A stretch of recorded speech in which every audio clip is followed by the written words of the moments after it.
열왕기하 4장입니다. 열왕기하 4장 38절부터 41절까지.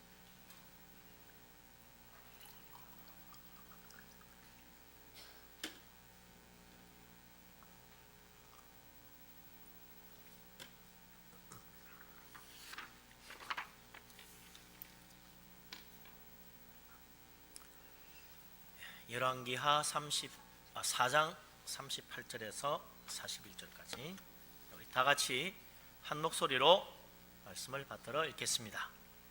엘리사가 다시 길갈에 이르니 그 땅에 흉년이 들었는데 선지자의 제자들이 엘리사의 앞에 앉은지라.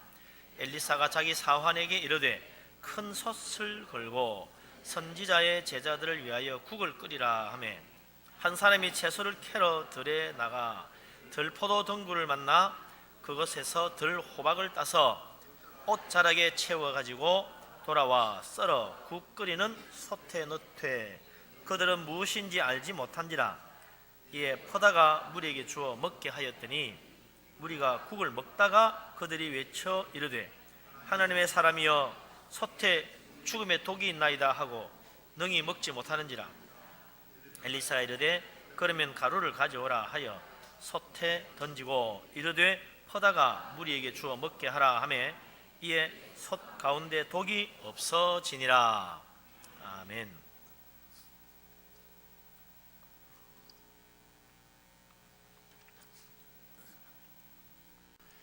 올해 참 이 태풍이 거의 우리나라에 오지 않고 다 스쳐 지나가고 또 비는 또 많이 내리긴 했습니다만 그렇다고 뭐 그냥 홍수가 나서 다 떠내려가고 잠기고 이런 일이 별로 없었어요. 그래서 올해는 뭐 굉장히 풍년이라고 그러더라고요. 뭐 직접 제가 뭐 농사 안 지어서 모릅니다만은 풍년인 것 같아요. 그리고 여름이 길고 날씨가 더워서 과일들도 아주 맛있고 또 잘 익은 것 같습니다. 늘 이렇게 풍년이 되면 얼마나 좋겠습니까만은 때때로 한 번씩 흉년이 들고 뭐 엄청난 어려운 재앙을 당하기도 하고 그러죠. 성경에도 보면 흉년에 대한 이야기가 자주 나옵니다. 아브라함 때도 흉년에 들어가지고 기근이 심해서 먹을 게 없어가지고 아브라함이 가족들을 데리고 애굽에 내려갔던 이야기가 있죠. 양식이 없으니까 그거 양식이 풍부한 애굽에 갔었다. 이삭 때도 보면 그 아들 이삭 때도 기근이 들었는데 그때 이삭은 애굽으로 가지 않고 그 땅에 그대로 머물면서 하나님의 약속의 땅에 있었는데 오히려 100배나 축복받았다, 뭐 그런 이야기도 있죠. 또 그 아들 야곱 시대에 흉년이 들었는데 얼마나 흉년이 크게 들었는지 7년 풍년 7년 흉년 들었지요. 그래가지고 온 세계 나라가 다 굶주려가지고 애굽에만 그나마 7년 풍년 동안에 곡식을 잘 저장해 놓은 것이 있어가지고 그것 가지고 먹여 살린 거죠. 참 1년 흉년 2년 흉년도 끔찍한데 7년이나 흉년이 들었으니 얼마나 비참했겠습니까? 엘리야 시대 때도 보면 흉년이 들었는데 3년 가뭄에 뭐 그야말로 다 말라 죽었죠. 그 3년 가뭄 끝에 이제 엘리야가 바알 선지자와 기도 대결을 해서 하늘에서 불이 떨어지고 또 기도 응답으로 비가 내리고 뭐 그런 일이 있었죠. 엘리사 시대에도 또 이게 보니까 흉년이 들었습니다. 우리 38절 보니까 엘리사 때에 그 땅에 흉년이 들었다. 엘리사가 길갈에 왔었는데 흉년이 들었다 그랬습니다. 길갈이 어디입니까? 우리가 뭐 이스라엘 땅 가봤어야 길갈이 어딘지 알지요. 길갈인가 보다 그렇게 하는 거지. 길갈은 요단강 건너편에 있는 겁니다. 그러니까 유대 광야에서 가나안 땅 들어가려면 요단강 건너야 되는데 건너면 바로 있는 곳이 길갈입니다. 길갈을 거쳐서 조금만 더 가면 여리고성이 있고 여리고에서 산을 올라서 가면은 거기에 이제 예루살렘까지 올라가는 거죠. 그러니까 동쪽에서부터 서쪽으로 요단강 건너서 길갈 거쳐서 여리고성 거쳐서 예루살렘까지 이렇게 가는 거죠. 길갈은 요단강가에 있는 요단강에 가까운 마을이다, 그렇게 생각하면 되죠. 이 길갈에는 또 여러 가지 얽힌 일들이 많이 있습니다. 길갈에서 이스라엘 사람들이 여호수아의 인도를 받아가지고 요단강 건너고 나서 그곳에 기념비도 세우고, 또 그곳에서 40년 광야 생활하는 동안에 할례를 행하지 못했던 것 그곳에 와서 할례를 행했고, 그리고 여리고성을 정복할 때 전진 기지가 됐던 곳, 베이스 캠프가 됐던 곳이 바로 이 길갈이라 이거죠. 그래서 길갈은 특별한 의미가 있는 곳입니다. 그리고 사사시대 끝나고 난 뒤에 이제 사무엘이 세운 첫 번째 왕 사울 왕이 수도로 정했던 곳, 사실상 왕궁이 있었던 곳이죠. 그것이 또 길갈이다. 그도 그런 것이 블레셋과 제일 반대쪽에 있는 곳이 길갈인 거죠. 이스라엘 국경 제일 안쪽 제일 깊숙한 곳, 요단강 건너기 직전 있는 그곳이 길갈이고, 블레셋은 서쪽 지중해 해변에 있으니까 그곳에서 쳐들어오더라도 길갈까지는 그래도 안전하다 이거죠. 그래서 그곳에 왕궁이 있은 거죠. 사울 왕 때 수도는 길갈이었다, 그렇게 생각하면 되죠. 그리고 이 길갈은 이스라엘 사람들이 잘 아는 성지 중에 하나입니다. 그곳에서 이스라엘 사람들이 가나안 땅 들어와서 첫 번째 묵었던 수경했던 곳이고, 그곳에서 가나안 땅 발을 디디고 처음으로 할례를 행했던 곳이고, 그곳에서 또 여리고성도 정복했던 곳이고, 뭐 이런 여러 가지 일이 얽혀 있죠. 그래서 길갈은 특별한 성지처럼 여기고, 사무엘 선지자는 이 길갈에 자주 들러서 그곳에서 또 하나님 말씀 전하고 그랬습니다. 그리고 엘리야 선지자도 항상 길갈에 왔었다. 길갈에 와서 그곳에 제자들을 키우고 하나님 말씀 전하고 그랬었죠. 길갈과 여리고 베델, 이것이 사무엘 선지자가 많이 다녔던 길이고, 엘리야 선지자도 주로 그렇게 다녔죠. 엘리사도 그랬습니다. 길갈에 왔는데 흉년이 들었어요. 다들 이제 먹을 것이 없을 거 아닙니까? 굶주리고 앉아 있습니다. 그래서 38절에 보니까 길갈에 왔는데 흉년이 들어가지고 선지자의 제자들이 엘리사 앞에 앉았어요. 좀 더 뭐 줄임 배를 움켜쥐고 다 엘리사 앞에 와가지고 엘리사만 쳐다봅니다. 무슨 수가 있나? 무슨 수가 있겠어요? 네? 그래서 엘리사가 다들 보니까 뭐 가뭄에 피죽도 못 얻어 먹어가지고 참 얼굴이 헐쭉하 해가지고 정말 참 눈 쑥 들어가고 뼈만 남았어. 그래서 안 되겠구나. 자기 사원에게 이르기를 큰 솥을 걸고 선지자의 제자들을 위하여 국을 끓이라 그랬다. 흉년에 먹을 양식이 없으니 밥을 지어라 그래야 되는데 그럴 양식은 없는 거지. 야, 빨리 떡을 구워라. 그럴 양식은 없는 거야. 그러니까 국이라도 끓여가지고 물이라도 좀 마셔야 안 되겠냐. 네, 국을 끓여라. 우리나라도 옛날에 뭐 가뭄에 3년 가뭄에 피죽도 못 얻어 먹는다고 그 죽이라도 먹어야 되는데 죽도 못 먹어요 지금. 그러니까 국 끓여 먹는 판인이 얼마나 비참하겠어요. 네. 또 우리나라도 옛날에는 뭐 가뭄 들면 뭐 산에 가서 초금 목피로 연명했잖아요. 네. 풀뿌리 뽑아가 먹고 나무 껍질 벗겨서 씹어 먹고 그렇게 살았던 적이 있었죠. 보릿고기 같은 어려움도 있었지만 참 이 국을 끓여가지고 국물을 나누어 먹겠다는 이야기 참 비참한 이야기 아닙니까? 어쨌든 엘리사가 이제 제자를 보내가지고 국거리 구하러 들에 가서 채소를 난 뭐 풀을 좀 뜯어오느라. 그래서 39절에 보니까 한 사람이 채소를 캐러 들에 나갔어요. 나가 보니까 들포도 덩굴을 만나가지고 그것에서 들호박을 땄다. 참 이상하다. 들포도 덩굴인데 왜 들포도를 안 따고 들호박을 따나? 생긴 게 아마 호박처럼 생겼나 봐요. 말은 들포도라고 하는데 사실은 이 들포도 덩굴이라는 게 포도 덩굴 비슷하게 생겨서 포도 덩굴이라 그러지, 이게 정확하게 지금 우리나라 땅에는 이런 식물이 없으니까 그냥 비슷하게 이렇게 이름 붙인 겁니다. 근데 들포도 덩굴, 거기에 열리는 열매를 들호박이라 불렀다 이거죠. 근데 여기는 독풀이라 열매에 독이 있어요. 사람이 그것을 먹으면, 조금 먹으면 심한 복통과 또 배탈이 나서 다 설사를 하고 탈수 현상이 생기겠지만 많이 먹으면 죽는다 이거죠.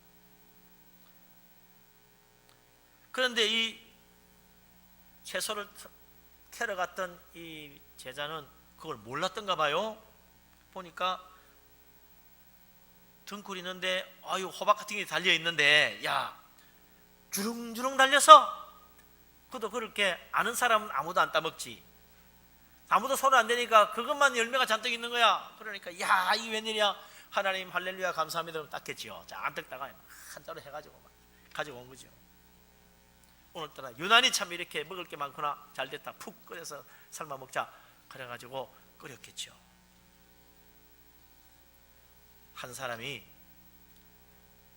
들 포도덩굴에 열리는 들 호박이 독풀이고 죽음에 이를 수 있는 치명적인 독이 있다는 사실을 모르고 그걸 잔뜩 따가지고 솥에다 끓여서 나누어 먹겠다. 이 선지자 제자 중에 한 사람이 그래서 한 사람이 채소 캐러 들여 나갔다가 들 포도덩굴을 만나가지고 들 호박 따가서 옷자락에 가득 채워가지고 왔다.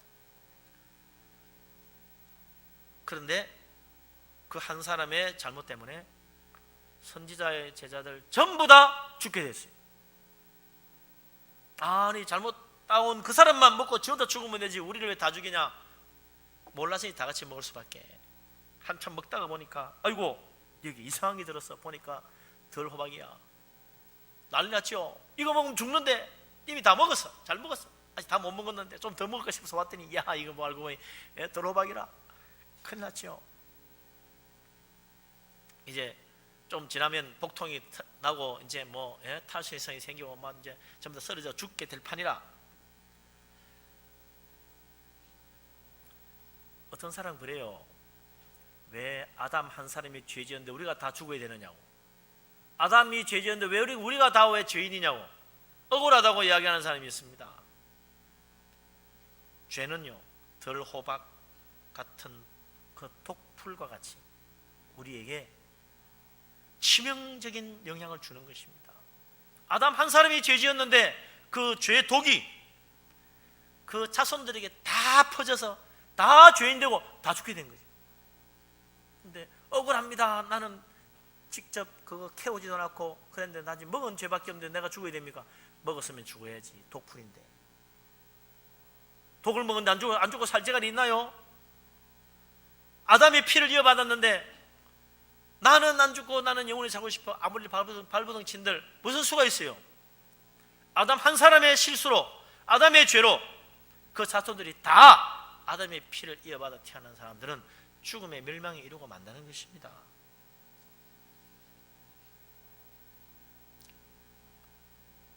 죄는 독과 같습니다. 오늘도 우리가 바로 그 아담의 죄 때문에 그 후손이라는 이유로 다 죽음에 이르고 누구도 죽음에서 벗어날 수가 없습니다. 그런데 이 죄와 죽음의 저주에서 우리를 구원해 주시려고 하나님이 독생자 예수 그리스도를 보내주신 거 아닙니까? 그 독을 제거하고 우리를 구원해 주시려고 주님께서 친히 우리의 모든 죄를 다 짊어지시고 십자가에 고난받아 희생하여 죽었습니다. 그래서 우리가 이제 예수 그리스도 믿고 구원받아 영생 얻고 죽음에서 벗어나게 되는 거죠.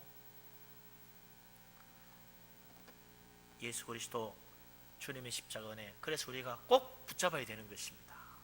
예수님 믿고 믿음으로 은혜 받고 정말 주님의 생명의 능력으로 구원받고 죽음에서 해방되는 거지요.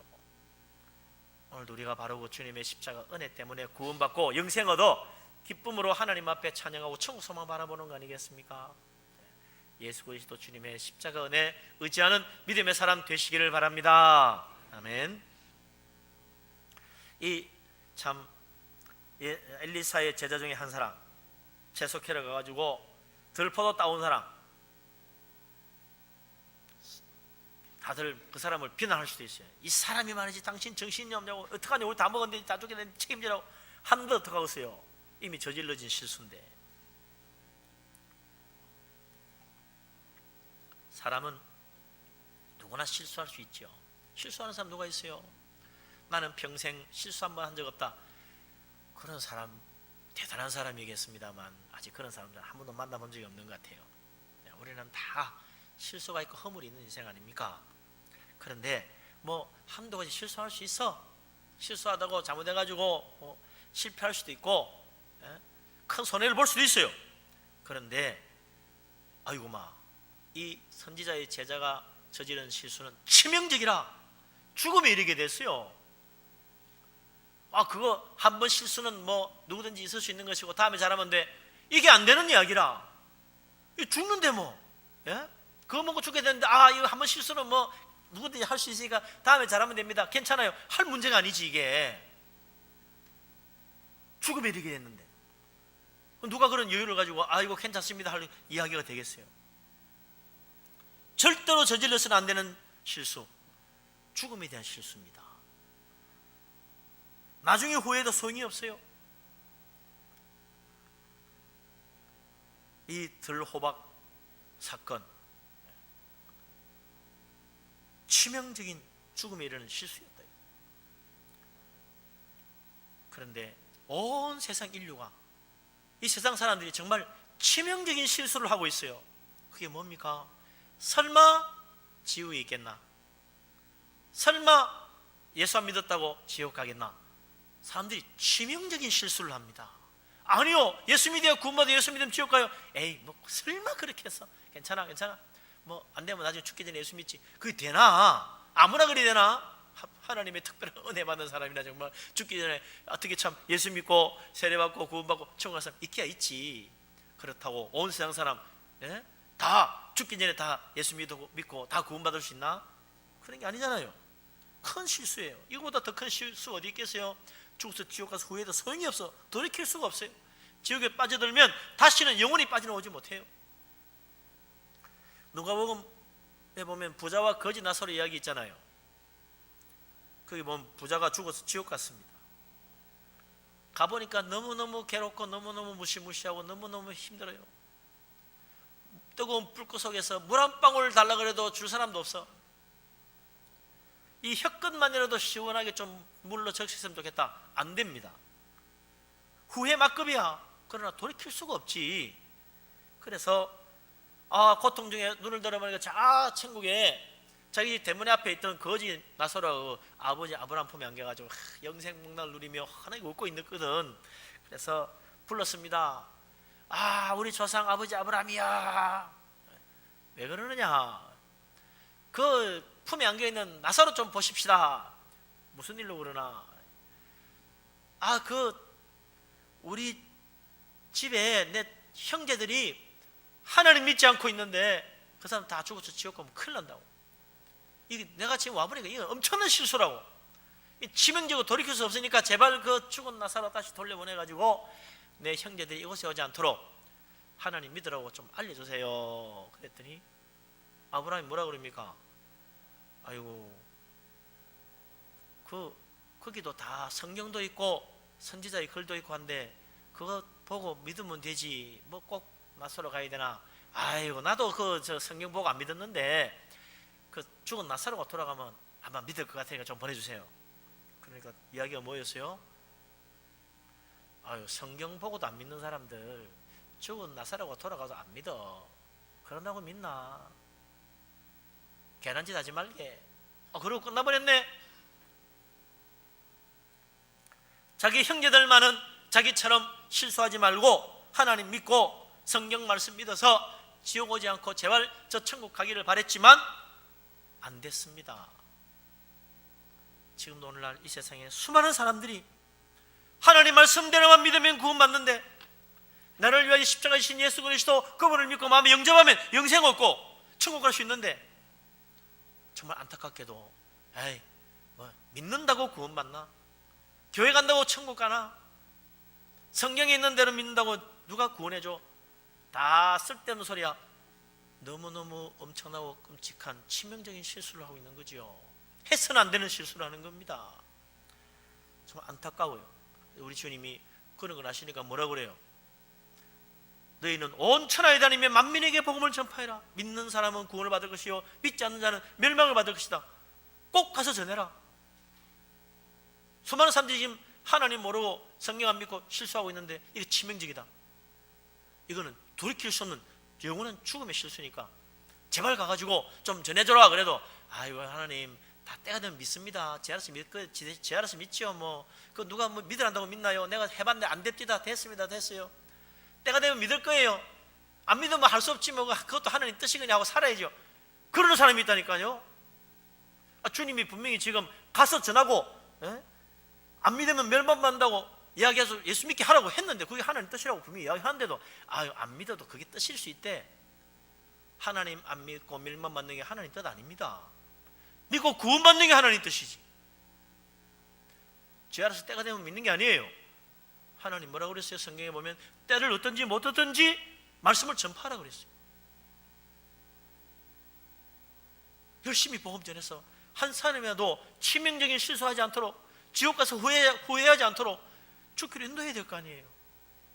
주님은 오죽 답답하면 야, 강군하여 데려다가 내 집을 채우라. 안 오거든 좀 강군해서라도 하나님의 집으로 데려와라. 구원해야 될 거 아니냐. 이런 치명적인 실수가 어디 있겠느냐. 구원의 길이 다 있는데 멸망받아서 되겠나. 빨리 가자고 좀 강군해봐라. 그런데도 뭐라 그래요? 아유, 전도지 하나 주는 것도 귀찮아해. 아유, 뭐 강군하다니요. 전도지 줘도 보도 안 씁니다. 다 내다버리고요. 뭐 전도한다고 되겠습니까? 안 된다 소리만 해. 우리 주님은 안타까워서 이런 치명적인 실수, 이 벗어날 수 없는 영원한 지옥의 멸망이 세상 사람들 앞에 떡 입을 벌리고 있는데, 우리는 아유, 나는 뭐 구원받았으니까 두 다리 쭉 보고 마음 편하게 남이야 어찌 되든가 말든가 때가 되면 믿겠지 그렇게 하고, 전도해도 안 되는데 뭐 한두 번 해도 안 됩니다 그렇게 하고 말면 안 된다는 거예요. 주님이 강권하라고 그랬어요. 강권은 어떻게 하는 겁니까? 안 오면 발로 차서라도 막 억지로 교회까지 가도록 두들겨 패서라도 교회 데려와야 됩니까? 그게 아니에요. 그렇게 해서 억지로 막 손잡고 안 가겠다는 사람 질질질 끌어고 2명 3명이 막 잡고 끌어가지고 교회 데려오는 게 강권해서 데려온 겁니까? 아니에요. 그렇게 억지로 무력으로 깡패같이 해가지고 겁줘서 데려오라 그런 이야기 아니죠. 제가 이렇게 이 전도에 관한 책을 좀 읽어보다 보니까요, 그런 법칙이 하나 있습니다. 전도하려면 적어도 그 사람 7번은 찾아가서 만나야 된다. 그래, 최소한 7번 이상 만나야 전도된다 돼 있어요. 야, 그렇구나. 우리는 한두 번 해보고 안 되면 야, 안 됩니다, 안 됩니다 그렇게 하고 말았는데, 모르는 사람 만나고 전도하는 거 아니에요. 최소한 7번, 모르는 사람 하려면 7번 이상은 해야 그나마 그 사람이 교회에 올 가능성이 있다는 겁니다. 내가 그동안 뭐 전도하면서 과연 7번 이상 그렇게 했나 생각해 봐야 돼요. 그 사람이 교회하고 반대쪽에 산다. 그 사람이 우리 교회 쪽으로 올 가능성이 별로 없는 사람이다. 항상 시장을 가도 우리 교회는 반대쪽으로 가고, 뭐 일보러 다녀도 우리 교회 반대쪽으로 가고, 우리 교회로 올 일이 별로 없는 사람이야. 방향이 그리 안 돼 있어. 어떤 사람은 오면 가면 항상 우리 교회만 쳐다보는 사람이 있어. 지나가다 이 교회 있네 하면서 늘 보는 사람이 있어요. 저쪽 편에 사는 사람은 교회 시장 보러 가려도 우리 교회에서 거쳐가지요. 버스 타러 와도 타고 가면서도 지나가면서 보지요. 근데 저쪽에 있는 사람들은 뭐 우리 교회 볼 일이 없어. 저 13단지 저 위에 있는 사람 우리 교회 볼 일이 별로 없어요. 그러니까 우리 교회 지나가면서 볼 일이 별로 없는 사람을 전도하려면 7번보다 더 해야 돼요. 기본 최소한 9번은 해야 되는데 9번은 만나서 이야기해야 얼똥말똥하대요. 그게 강권하는 거야. 또 가고 또 가고 또 가고 또 만나고 또 권하고 또 권하고 9번 이상, 평균 7번 이상 만나고 권해야 온다는 거요. 그나마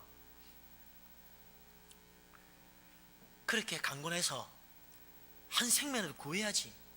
한 서너 번 했는데 아이고 내가 서너 번이나 했는데 교회 안 옵니다. 그 꽃배기로 해야 돼요. 그래야 교회 그것도 100% 온다도 아니야. 올 가능성이 있다는 거지. 우리가 너무 전도를 쉽게 생각합니다. 그냥 한두 번 해보고 전도지 하나 주고 교회 덜렁 올 줄로 생각해. 지금 수십 년 예수 안 믿는 사람이 그래 전도지 하나 탁 주니까 그걸 보고 감동해 교회 덜렁 오겠어요? 지금까지 우리 교회 발을 디딘 적이 없는 사람이 10년, 20년, 30년 이 동네 살아도 교회 안 왔던 사람이 아니 내가 한 2번 교회 가자 한다고 그래요 내가 가시하고 덜렁 가서 따라오겠냐고. 여러분 같으면 그렇게 하겠어요? 나라도 그래 안 할 거야. 가자 또 가자 밥도 사주고 차도 사주고 떡도 주고 선물도 주고 그러면서 가자 해야 얼똥말똥이라.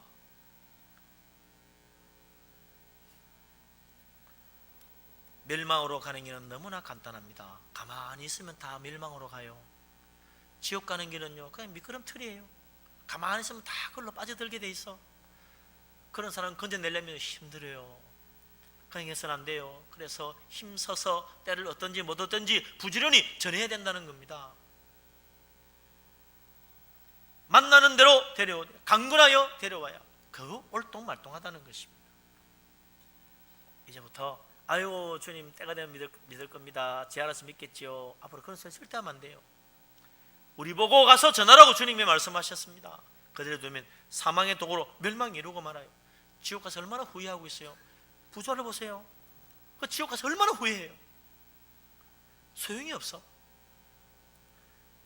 예수 그리스도 믿고 구원받으라고 복음을 전거하고 강군하여 2번, 3번, 4번, 5번, 6번, 7번, 10번 이상 강군해서 참으로 주의 전으로 인도하고 전도에 열매 맺는 주님 복음 전도에 헌신하는 믿음의 사람 되시기를 바랍니다. 아멘. 자, 이제 채소에 국을 끓였는데 덜 호박이 들어가지고 다 죽게 됐어요. 열심히 맛있게 먹다 보니까 이게 덜 호박이 들었네. 뒤늦게 발견하고 소동이 벌어졌습니다. 어떻게 하면 좋습니까? 죽음의 독이 솟아 있습니다. 그때 엘리야가 어떻게 합니까? 4장 40절 이거 하나 같이 읽어보시오. 40절 41절 읽겠습니다. 엘리사가 이르되 그러면 가루를 가져오라 하여 솥에 던지고 이르되 퍼다가 무리에게 주어 먹게 하라 하며 이에 솥 가운데 독이 없어지니라. 아멘.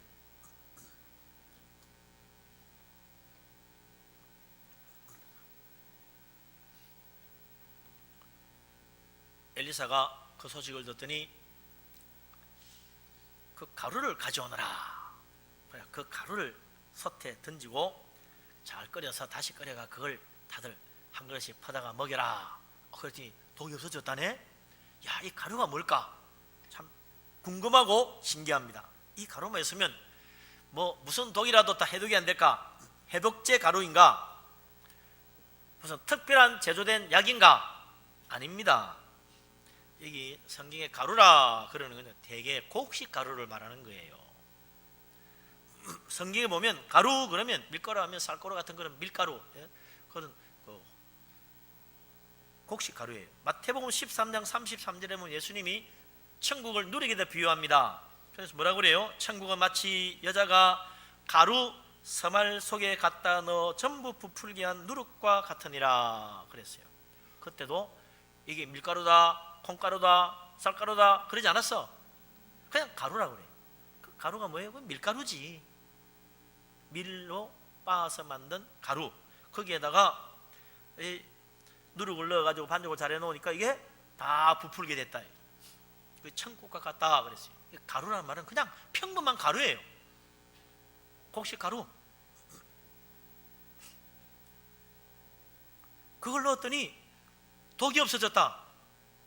말이 안 되는 소리지요. 그러니까 이게 뭡니까? 이게 기적이라는 것입니다. 이게 하나님 능력으로 독이 없어진 거지 특별히 무슨 곡식 가루에 해독 능력이 있어가지고 고쳐진 게 아니에요. 과학적으로 어떻게 밀가루를 넣었다고 독이 없어지겠습니까? 독버섯 먹는데 모르고 먹었을 때 거기다가 쌀가루 부어 넣으면 그 독이 없어지나요? 아니에요. 하나님의 능력으로 독이 없어졌다는 거지 이 가루에 무슨 특별한 해독의 능력이 있어 고침받은 게 아니라 하나님의 능력으로 놀라운 일이 일어났습니다. 이런 걸 뭐라고 그래요? 하나님의 기적이라. 하나님이 기적을 행할 때는 꼭 거기에 의미가 있는 거예요. 아무 일 없이 그냥 하나님이 괜히 능력과 기적을 나타내는 법이 없습니다. 그래서 하나님의 기적에는 분명히 의미가 있다. 그래서 요한복음에는 뭐라고 그래요? 그걸 표적이라. 하나님의 의미가 담긴 사인이다. 기적은 하나님의 사인입니다. 이게 뭔가 의미가 있다는 거예요. 무슨 의미가 있습니까? 죽음의 독이 생명을 멸하고 죽게 만들었는데 그게 아니고 거꾸로 밀가루는 곡식가루는 우리에게 생명을 주는 거잖아요.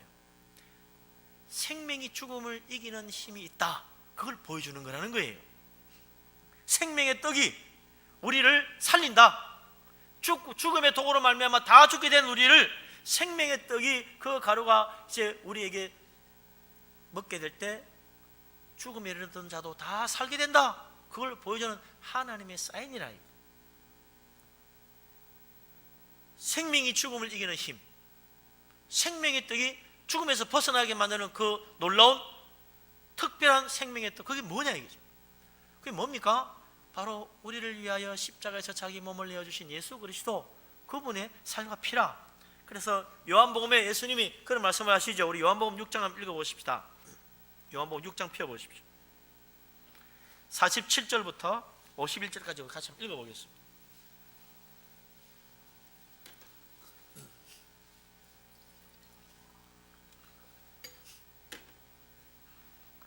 요한복음 6장 47절부터 51절까지 다 찾았습니까? 같이 한번 읽겠습니다. 진실로 진실로 너희에게 이르노니 믿는 자는 영생을 가졌나니 내가 곧 생명의 떡이니라. 너희 조상들은 광야에서 만나를 먹었어도 죽었거니와 이는 하늘에서 내려오는 떡이니 사람으로 하여금 먹고 죽지 아니하게 하는 것이니라. 나는 하늘에서 내려온 살아있는 떡이니 사람이 이 떡을 먹으면 영생하리라. 내가 줄 떡은 곧 세상의 생명을 위한 내 살이니라 하시니라. 아멘. 우리 주님께서 이 세상에 오셨습니다. 사람이 되어 오셨습니다. 왜요? 우리의 죄를 위한 속죄 제물이 되시려고, 우리의 모든 죄를 짊어지고 희생하여 우리를 죄에서 구원하시려고 주님께서 이 세상에 오셨습니다. 그리고 자기 살을 이제 우리를 위한 생명의 양식으로, 영생의 떡으로 나누어 주시는 것입니다. 우리가 전에는 아담의 후손이라 아담의 피를 이어받아서 아담의 죄를 지고 함께 죽음에 이를 수밖에 없었지만, 하늘에서 내려온 살아있는 떡이신 예수 그리스도, 그분의 살을 먹고 그분이 주는 그 생명의 떡을 먹는 자, 죽어도 다시 살고 영원히 사는 놀라운 축복을 받게 되는 것입니다. 그래서 주님 말씀하십니다. 내가 곧 생명의 떡이니라. 이 떡은 죽음을 이기는 생명의 능력이 있는 떡이라. 죽은 자도 살려주는 놀라운 능력의 떡입니다. 그래서 주님 말씀하십니다. 믿는 자는 영생을 가졌나니 내가 생명의 떡이니라. 광야에서 만나를 먹었던 조상들도 죽었지만 내가 주는 떡을 먹는 자는 영원히 죽지 아니하리라. 우리 주님의 놀라운 말씀입니다. 그래서 예수 그리스도 믿으면 주님이 우리의 영생의 떡이요, 죽음에 이르는 자도 죽음을 이기는 새 생명의 능력을 받아서 죽지 않고 다시 사는 축복을 받게 되는 거죠. 영생의 선물, 예수 그리스도 믿는 자에게 하나님이 주시는 놀라운 은혜의 선물입니다. 예수 믿는 자 살아서 영원히 죽지 않는 놀라운 축복을 받습니다. 그냥 영원히 죽지 않고 사는 것만 아니라 저 천국에 가서 영생 복락을 누리게 된다는 거죠. 영원토록 기쁨과 평강이 넘치는 축복된 나라, 그게 바로 천국 아닙니까? 하나님 우리에게 영원한 생명만 주시는 것이 아니라 천국까지 예비해 주셨습니다.